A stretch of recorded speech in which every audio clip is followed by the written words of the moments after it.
നമ്മുടെ സിദ്ധിവിനായക ക്ഷേത്രത്തിൽ അതിൻ്റെ ഭാരവാഹികളും ട്രസ്റ്റീസുമൊക്കെ പുതിയ ഒരു നിലപാട് സ്വീകരിച്ചു.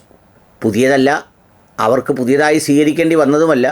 പുതിയ മാറ്റങ്ങളും സ്വാതന്ത്ര്യങ്ങളും എല്ലാ അതിരുകളും വിട്ട് മുന്നോട്ട് സഞ്ചരിക്കുമ്പോൾ അവിടെയൊക്കെ നിയന്ത്രണങ്ങൾ കൊണ്ടുവരേണ്ട തരത്തിലേക്ക് മനുഷ്യരുടെ പ്രവൃത്തികളും എത്തിച്ചേരുമ്പോഴാണ് ഇത്തരം നിയന്ത്രണങ്ങളെക്കുറിച്ച് ചിന്തിക്കുന്നത്.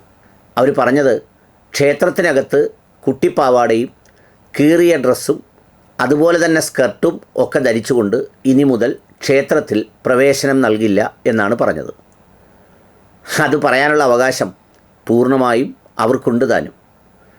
വിശ്വാസപരമായ കാര്യങ്ങളിലും ആചാരപരമായ കാര്യങ്ങളിലും ദൈവിക സാന്നിധ്യമുള്ള ദേവാലയങ്ങളിലുമൊക്കെ അതിനുവേണ്ടി നിഷ്കർഷിക്കുന്ന ഒരു സവിശേഷമായ വസ്ത്രരീതി അതൊരു സാമാന്യ മര്യാദയുടെ ഭാഗമാണ്. അത് ചിലരൊക്കെ അല്പമൊക്കെ അതിൽ നിന്ന് വ്യതിചലിക്കുമ്പോൾ, ആ വ്യതിചലിക്കുന്ന സംഗതികളുടെ പരിധി ലംഘിക്കുമ്പോൾ ഇത്തരം നിർദ്ദേശങ്ങളും നിർബന്ധങ്ങളും കൊണ്ടുവരേണ്ടി വരും. അങ്ങനെ കൊണ്ടുവരേണ്ടി വരുന്നൊരു സാഹചര്യം ഉണ്ടാക്കുന്നതിൽ ഭക്തർ അല്ലെങ്കിൽ എന്ന് വിശേഷിപ്പിക്കുന്ന കുറേ ആളുകളുടെ പ്രവൃത്തികളും ഒരു കാരണമായി തീരുന്നു എന്നതാണ് സത്യം. എന്നാൽ ചോദിക്കും, പണ്ട് കാലത്തെന്തേ ഈ നിബന്ധനകൾ ഇല്ലായിരുന്നത് എന്ന് ചോദിച്ചാൽ, പണ്ട് കാലത്ത് ഈ നിബന്ധനകൾ ഉണ്ടാകേണ്ട സാഹചര്യം ഉണ്ടായിരുന്നില്ല. മാറുമറയ്ക്കാത്തതൊക്കെ ഒരു വലിയ വിദൂര ഭൂതകാലം ഉണ്ടായിരുന്നു. എന്നാൽ സമീപ ഭൂതകാലത്ത് അങ്ങനെ ഒരു ആവശ്യം ഉണ്ടായിരുന്നില്ല. പക്ഷേ പുതിയ തലമുറയിലേക്ക് വന്നപ്പോൾ ഈ ആത്മീയതയും പ്രാർത്ഥനയും എല്ലാം റീലെടുക്കലും ഫാഷൻ ഷോയും ഒക്കെ പോലെയായി മാറി. ഒരുപാട് ആളുകൾ കൂടുന്ന സ്ഥലത്ത് നമ്മൾ ഇത്രയും വില മുടക്കി ഇതൊക്കെ ഇട്ടുകൊണ്ട് പോയാൽ അത് കുറേ പേർ കാണുന്നതിന് കാരണമാകും എന്ന സാഹചര്യം കൂടി വന്നപ്പോഴാണ് ഇത് വ്യാപകമായത്. അതിനെക്കുറിച്ച് ക്ഷേത്രം ഭാരവാഹികൾ പറഞ്ഞത്, നിരവധിയായ അഭിപ്രായങ്ങളും ആക്ഷേപങ്ങളും പരാതികളുമൊക്കെ ഭക്തരായി അവിടെ എത്തുന്ന ഒരുപാട് മനുഷ്യരിൽ നിന്ന് കുറേ കാലമായി ഉണ്ടാവുന്നു. ക്ഷമിക്കാവുന്നിടത്തോളം ക്ഷമിച്ചു, പക്ഷേ ഇനി അത് ക്ഷമിച്ച് മുന്നോട്ട് പോകാനാവില്ല എന്നതാണ് പറഞ്ഞത്. അതുകൊണ്ടാണ് ഇത്തരമൊരു ഡ്രസ് കോഡ് നിർദ്ദേശിക്കുന്നതെന്നും അങ്ങനെ ഒരു ഡ്രസ് കോഡുള്ളവർ മാത്രം ഈ ദേവാലയത്തിൽ കയറാൻ, ഈ അമ്പലത്തിൽ കയറാൻ വന്നാൽ മതിയെന്നുമാണ് പറഞ്ഞത്. ഇതിപ്പോൾ വേറെ ആരെങ്കിലും എവിടെയെങ്കിലും ആണിത് നിർദ്ദേശിച്ചതെങ്കിൽ നമ്മുടെ ഹൂറിലീങ്ങളും മദ്യപ്പുഴയും ഒക്കെയായി സിന്ധു സൂര്യകുമാർ ചേച്ചിയും പിന്നെ നമ്മുടെ PG സുരേഷ് കുമാർ അണ്ണനും അടക്കമുള്ള ആളുകളൊക്കെ വലിയ ചർച്ച വെച്ചേനെ. ഇതാണോ സ്വാതന്ത്ര്യം? ഇതുകൊണ്ട് എന്ത് സംഭവിക്കുന്നു? മല മറിഞ്ഞു പോകുമോ എന്നൊക്കെ ചോദിക്കുകയും ചെയ്യും. ഈ പല സ്ഥാപനങ്ങളിലും വർക്ക് ചെയ്യുന്നവർക്ക് അവരുടെ ഡ്രസ് കോഡും യൂണിഫോമും ഒക്കെ ഉണ്ട്. എന്നാൽ ഈ ദേവാലയങ്ങളിലും മറ്റുള്ള സ്ഥലങ്ങളിലുമൊക്കെ ഇത് വേണമെന്ന് ആരെങ്കിലും പറഞ്ഞു പോയാൽ വല്ലാത്ത പുകിലും പൊല്ലാപ്പുമാകുന്ന സ്ഥിതിവിശേഷമാണുള്ളത്. ഏതായാലും ഇതുമായി ബന്ധപ്പെട്ട് 2 ചർച്ചകൾ കൂടിയുണ്ടായി.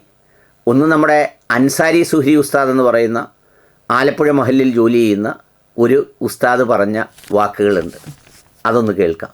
കുട്ടിപ്പാവാടയും കീറി ജീൻസ് ഇട്ടുകൊണ്ട് ക്ഷേത്രത്തിൽ ചെന്ന് ഇറക്കി വിടുന്നതാണ് പുതിയ തീരുമാനം. സ്വാഗതാർഹമായ തീരുമാനമാണ്. കാരണം ആരാധനാലയങ്ങൾക്ക് അതിൻ്റെ ബഹുമാനമുണ്ട്. ആ ബഹുമാനം കാത്തു സൂക്ഷിക്കാൻ കഴിയുന്നവർ മാത്രം അങ്ങോട്ട് ചെന്നാൽ മതി. പക്ഷേ ഇവിടെ ഏറ്റവും കൗതുകം ഉണർത്തുന്ന കാര്യം എന്താണെന്ന് വെച്ചാൽ, ജനൻ TVയിലെ അനിൽ നമ്പ്യാറിനും ഏഷ്യാനിലെ സുരേഷിനും ഒക്കെ നല്ലൊരു ചാൻസാണ് മിസ്സായത്. ദൈവമേ, എന്തൊക്കെ ചർച്ച നടത്താനെന്നറിയാവോ? എന്താ കീറിയ പാൻറിട്ട് കഴിഞ്ഞാൽ ആകാശം ഇടിഞ്ഞു വീഴുവോ? ഒന്നിച്ചു പോയാൽ ഭൂമി കുലുങ്ങുവോ? പൂർലിങ്ങളും മദ്യപ്പുഴയും എന്തെല്ലാം ചർച്ചകൾ, എത്ര വ്യൂസ് കിട്ടേണ്ട ചാനൽ ചർച്ചയൊക്കെയാണ് ഈ നഷ്ടപ്പെട്ടു പോയത്. ജസ്റ്റ് മിസ്, പള്ളിയല്ലാതായി പോയത് കൊണ്ട് ജസ്റ്റ് മിസ്. അടുത്ത തവണ പുതിയത് വരുമെന്ന് നമുക്ക് പിടിക്കാന്നേ, കാത്തിരിക്കുക. ഇതാണ് അൻസാരി സുഹരി ഉസ്താദ് പറഞ്ഞത്. ഇന്ന് രാവിലെ തന്നെ ഒരച്ഛനും സമാനമായ ഒരു നിരീക്ഷണം നടത്തുന്നത് കേട്ടു. എനിക്ക് അച്ഛൻ്റെ പേരറിയില്ല, എന്തായാലും ഒന്ന് കേൾക്കാം. ചില പള്ളിയിലൊക്കെ ധ്യാനിപ്പിക്കാൻ ചെല്ലുമ്പോ, പ്രത്യേകിച്ച് കുർബാന കൊടുക്കുന്ന സമയത്ത്, കുർബാന കൊടുത്തുകൊണ്ടിരിക്കുമ്പോൾ ചില പെൺകുട്ടികൾ വന്നു നിൽക്കുമ്പോൾ കുർബാന കൊടുക്കാനും തോന്നാറില്ല, ഇതുങ്ങളെ പള്ളിയിൽ നിർത്താനും തോന്നാറില്ല. കാരണം മറ്റൊന്നുമല്ല, ഒന്നെങ്കിൽ ഒരു ജീൻസ്, ഇല്ലെങ്കിൽ പാൻസ്, ഷർട്ട്, ബനിയൻ, ഇതിലേതെങ്കിലും ഒന്നിടും. എന്നിട്ട് കയ്യിൽ ഒരു മൊബൈലും കാണും, ഒരു ടവലും കാണും. ആ തലമുടി ഒന്ന് ചീമ്പി പോലും ഒരു റിബൺ ഇട്ട് കെട്ടിവെച്ചിട്ടില്ല, അതും പറപ്പിച്ചിട്ടുണ്ട്. എന്നിട്ട് വലിയ ആരെയോ കാണിക്കാനായിട്ട് വന്നിങ്ങനെ നിപ്പുണ്ട്. എന്തിനാ ആ സാധനം പള്ളി വന്നേക്കണേന്ന് എനിക്ക് അറിഞ്ഞുകൂടാ.